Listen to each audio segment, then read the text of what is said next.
Olá, meu irmão, é um prazer estar com você mais uma vez para compartilharmos das verdades das Escrituras. Sempre que tem essa oportunidade, é um momento significativo para mim. E Heloísa me convidou para apresentar um estudo panorâmico sobre a carta aos Gálatas, considerando que nesse passeio pelas Escrituras, chegou o momento dessa carta que Paulo escreveu a uma região da antiga Ásia Menor, hoje território da Turquia, em que Paulo escreveu uma carta a algumas igrejas que estavam naquela região. E é interessante porque Paulo tem uma urgência muito grande, e é isso que nós vamos verificar nesta oportunidade. Eu intitulei para a nossa meditação, para a nossa aula nesta oportunidade, a urgência da mensagem paulina aos Gálatas. Paulo, quando escreve uma carta, ou quando escrevia uma carta, ele tinha um objetivo específico. E qual o motivo desta carta aos irmãos da região da Galácia? Paulo identificou que existia uma confusão no seio daquelas igrejas. E ele vai apresentar, e o objetivo de sua carta, portanto, é discutir com aqueles irmãos toda essa confusão que foi gerada por uma mensagem que sorrateiramente começou a ingressar no seio deles. Mas a igreja primitiva estava vivendo ela vivia um tempo de expansão em meio à perseguição. E esse bom começo de expansão e de uma igreja avivada, uma comunhão muito presente entre os irmãos, se deve ao fato de em grande parte, não terem ocorrido interferências judaicas. É bom sempre perceber que no cristianismo, muitas situações nós encontramos experiências de pessoas que queriam manter algumas práticas judaicas, que a gente chama de permanências e rupturas. E aqui Paulo vai se debater com essa tendência a algumas permanências judaicas apresentada por um grupo chamado de judaizantes. Pouco tempo depois, portanto, da partida de Paulo daquela região, iniciaram-se alguns distúrbios. Alguns pregadores itinerantes e estranhos estavam se intrometendo entre os irmãos ali na Galácia.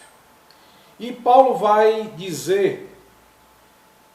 caracterizar a mensagem e a ação desses pregadores em muitas oportunidades aqui no texto. Por exemplo, ele vai dizer, e aqui está entre aspas, ele vai dizer que o evangelho apresentado por aqueles pregadores é uma mensagem corrompida. Ele diz isso no capítulo 1, versículo 7. Ele vai dizer: o qual não é outro, mas alguns que vos inquietam e querem transtornar o evangelho de Cristo. Ele também vai assinalar que um impedimento daqueles homens ao início promissor daqueles irmãos na caminhada cristã. Ele faz essa afirmação no capítulo 5, versículo 7. Ele também pontua que eles persuadiam e constrangiam os cristãos pelo uso de uma pressão psicológica. Isso ele dá um destaque em 6 e 12, que nós lemos o seguinte: Paulo diz: todos que querem mostrar boa aparência na carne, esses vos obrigam a circuncidá-los, somente para não serem perseguidos por causa da cruz de Cristo. Então essa era a situação que os judaizantes propunham.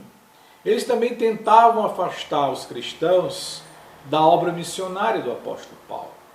Eles haviam sido objeto da obra missionária, do amor do apóstolo Paulo pela obra de Cristo que ele abraçou.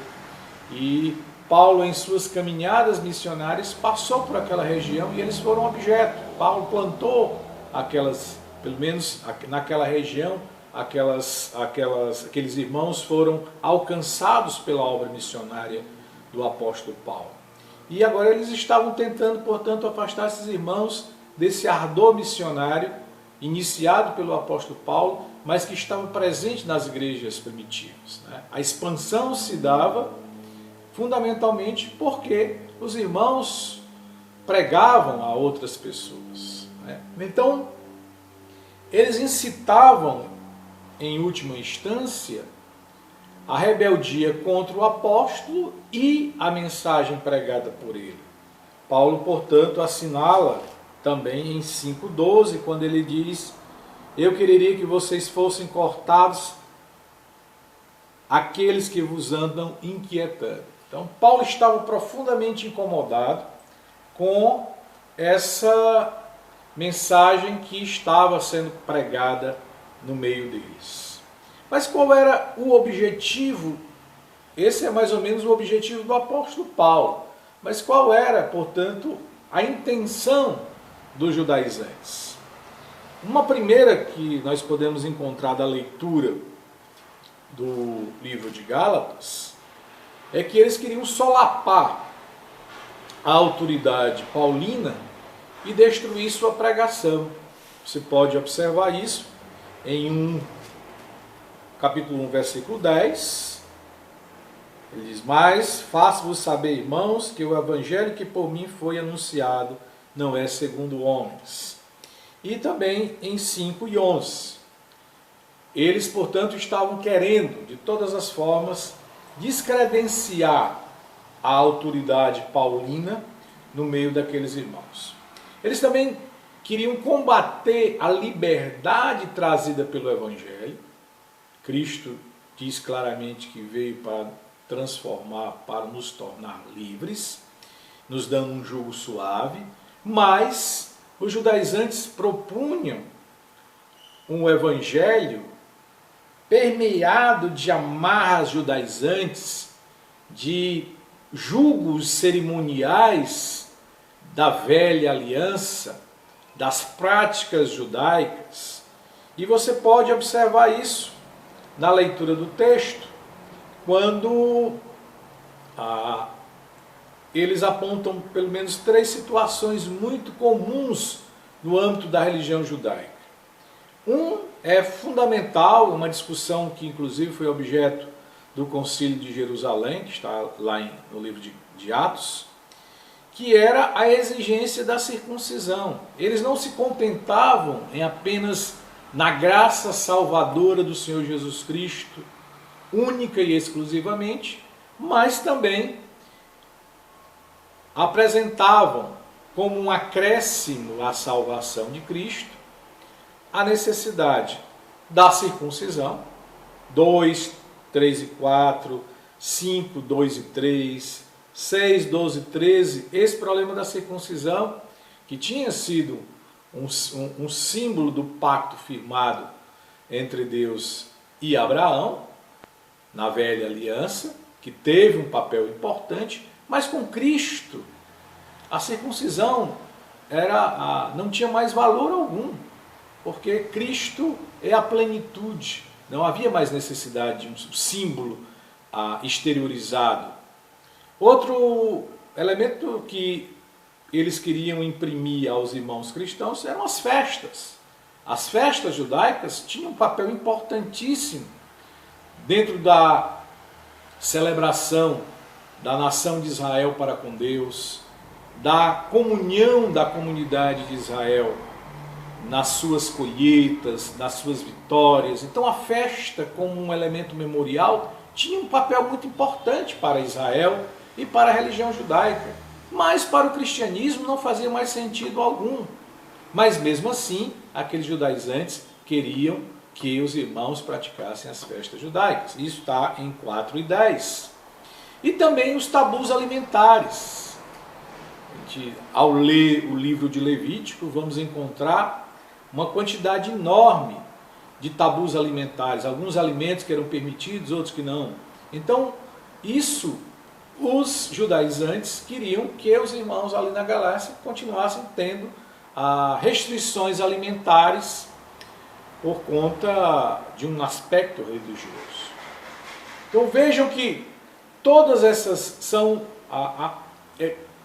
todo esse caudal aqui de pregação errada, de enfrentamento do apóstolo Paulo, é o que está por dentro e é o que costura o livro de Atos. E apenas com um recorte, que recorta todo o livro de Gálatas, e não de Atos, porque eu falei Atos anteriormente. Mas em Gálatas 1, versículo 6, eu diria que seria um aspecto mais central daquilo que Paulo se propõe a mostrar àqueles irmãos. Toda a sua advertência está presente aqui. Paulo vai atacar a inconstância daqueles irmãos. Os versículos de 6 a 10, portanto, eu tomo como um recorte para apresentar a você nesta manhã a mensagem de Paulo aos Gálatas, porque aqui encerra a ideia central do texto, a ideia central da epístola. E Paulo vai acusar os Gálatas, e isso está muito presente aqui nesses versículos de 6 a 10, de serem desertores espirituais, como aquele soldado que é arregimentado ou que está na batalha e deserta. Então ele está dizendo, vocês são semelhantes a estes soldados desertores, pois estavam abandonando a mensagem de justificação em Cristo para se recepcionarem uma doutrina indigna de pregadores fraudulentos. E ele diz, olha, eu me admiro de que tão depressa passeis daquele que vos chamou da graça de Cristo para um outro evangelho. Obviamente, quando fala evangelho aqui, nós temos que sempre colocar aspas e bem grandes, porque não é evangelho. O evangelho é somente o evangelho de Cristo. Ele também os acusa de deixarem de lado o evangelho da graça para abandonarem o evangelho das obras. Ora, se a graça de Cristo não é suficiente, precisa-se de outros elementos que o homem pratica, circuncisão, festas, tabus alimentares e mais outras coisas. Então o homem tem uma participação na sua salvação. Portanto, a salvação seria uma salvação permeada por obras também. Então, em outras palavras, estavam dizendo esses pregadores fraudulentos que a salvação em Jesus Cristo era insuficiente, que o sacrifício na cruz não era completo. Era, em outras palavras, isso que eles estavam dizendo, e Paulo necessitava urgentemente de colocar as coisas nos seus devidos lugares, de chamar a atenção daqueles irmãos para que a caminhada fosse retomada e esse desvio fosse deixado de lado. Para os judaizantes, portanto, a obra de Cristo era insuficiente. Carecia ainda de Moisés ou da lei para completar. A reação de Paulo a gente percebe claramente aqui nos versículos 8 e 9, é de uma surpresa muito grande. Porque Paulo havia deixado ali igrejas, tudo bem, iniciantes, mas com um fervor, com uma dedicação ao Evangelho, num processo de caminhada à maturidade. E de uma hora para outra ele toma conhecimento de que aqueles irmãos estavam todos como desertores numa batalha. E ele vai dizer da sua grande surpresa. versículos 6, como diz, olha, eu estou extremamente surpreso que vocês estão tão depressa, tenham passado, tenham saído da caminhada e tomado uma vereda diferente. É isso que ele apresenta no capítulo 1, versículo 6. Paulo ficou, portanto, estarrecido com o abandono repentino daqueles irmãos convertidos e o relaxamento da firmeza de outrora. Isso, muitas vezes, alguns pregadores também se dão conta dessa surpresa, pessoas que estavam na caminhada e que algum vento de doutrina ou uma situação diferente faz com que esta pessoa mude o seu caminho com Cristo. Paulo, portanto, alude sobre o fascínio, e aqui a ideia de que eles estavam como que enfeitiçados por esta mensagem. Parecia um tanto quanto deslumbrante a mensagem, e eles deslumbrados, enfeitiçados com a mensagem apresentada pelos judaizantes. É aquela coisa, eu também quero participar desta salvação. E muitos são tentados a esse mesmo tipo de prática nos dias de hoje. Paulo também ele utiliza um termo muito duro e de modo solene. Ele diz, mas ainda que nós, ou um anjo do céu, vos anuncie outro evangelho, além do que vos tenho pregado ou anunciado, seja anátema ou maldição. Ele recupera esse termo muito utilizado no Velho Testamento, em que o anátema implicava no banimento divino, a maldição de Deus sobre pessoas ou coisas.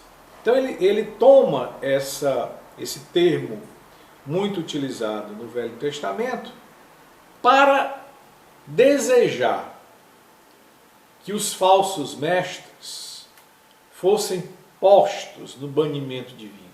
Paulo está tão indignado com aqueles pregadores, está tão enfurecido com a forma dos irmãos da Galácia estarem abandonando o Evangelho tão depressa, que a Epístola de Gálatas, diferentemente de todas as outras epístolas, em que Paulo faz a saudação, ora para aqueles irmãos, faz muitas, aqui há uma pequena saudação, mas ele vai logo ao assunto. É urgente. Ele não faz divagações na saudação para tratar logo no versículo 6 do problema que realmente estava ocorrendo no meio daqueles irmãos. Paulo defendeu-se, portanto, da acusação judaizante de que ele era um oportunista. Isso está no versículo 10. Porque persuado eu agora homens ou a Deus? Eu procuro agradar a homens? Se eu estivesse agradando a homens, não seria servo de Cristo. Esta era uma acusação dos judaizantes de que Paulo era um pregador que se adequava ao auditório, que dizia aquilo que os seus ouvintes queriam escutar. Mas Paulo está dizendo, não, de forma nenhuma, eu não tenho o objetivo de agradar homens. Eu sou servo de Deus, eu quero agradar a Deus e não a homens. A reação, portanto, de Paulo é intensa. E por que ele assim o fez? Já temos antecipado muitas das respostas. É porque a glória e a obra salvífica de Cristo estavam em jogo com a mensagem judaizante de acréscimo das obras humanas à salvação. A caminhada espiritual de seus filhos na fé estava em perigo. Então Paulo retoma toda essa discussão, uma discussão muito profunda, que inclusive nós, no versículo 11 do capítulo 2, ele vai ter um enfrentamento com um dos pilares da igreja primitiva, que é o apóstolo Pedro, que de alguma maneira, não que Pedro tivesse crendo nessa mensagem judaizante, mas Pedro se deixou influenciar pela presença e também pela liderança que alguns desses homens estavam tentando imprimir à igreja. Então, o problema era muito sério. Paulo vai dizer que resistiu ao apóstolo Pedro, teve que fazer um enfrentamento, porque Pedro tinha se esquivado de alguma maneira de enfrentar aqueles judaizantes. Mas ele estava fazendo isso agora de modo contundente, significativo, para mostrar que a obra justificadora de Cristo é suficiente.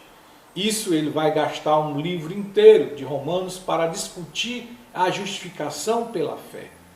Nós não carecemos mais de obras, nem obras da lei para a nossa salvação.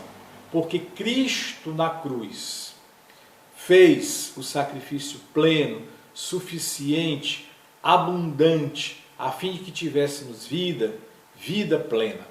Paulo, portanto, vai a cada instante, a cada momento, apresentando e fazendo essa discussão entre as velhas práticas da lei e a nova abordagem em Jesus Cristo.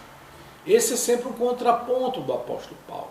Ele vai vai trabalhar com a discussão de que a lei teve o seu papel, teve sua importância, como aquele escravo na Grécia Antiga que tomava o menino pela mão e o conduzia à escola. E também era responsável pela disciplina dele. Então a lei teve o seu papel. Mas o que os judaizantes estão querendo apresentar é um cristianismo impregnado de práticas legalistas. E isso não há mais espaço no cristianismo. E Paulo vai dizer no capítulo 3 que, portanto, a lei nos serviu de condutor, nos serviu de tutor, mas vindo a plenitude, vindo a fé plena no Senhor Jesus Cristo, nós não necessitamos mais de condutores, de tutores. Por quê? Porque nós estamos na maioridade, chegamos à vida adulta em Cristo. Essa é a beleza do Evangelho. Cristo nos conduz para uma maioridade nele. Não precisamos mais ser tomados pelas mãos como um menino, como a lei o fez, mas agora nós temos a condição espiritual de caminharmos cada dia mais para uma maturidade. E esta maturidade espiritual que Paulo havia iniciado com aqueles irmãos, que estava em jogo. Portanto, a carta tinha que ter um aspecto duro de enfrentamento, e é o que Paulo o fez ao escrever o livro aos Gálatas. Então, meus irmãos, nessa breve abordagem, nesse passeio pelas Escrituras, o livro de Gálatas tem essa importância muito grande de dizer que o cristianismo tem uma mensagem plena e Jesus Cristo é esta mensagem. Nós não precisamos, não necessitamos de mais nenhuma obra da lei, porque o seu sacrifício foi suficiente. Que Deus possa nos abençoar na nossa caminhada, na condição de homens e mulheres que crescem no conhecimento de Cristo e no aprendizado de sua palavra. Até outra oportunidade.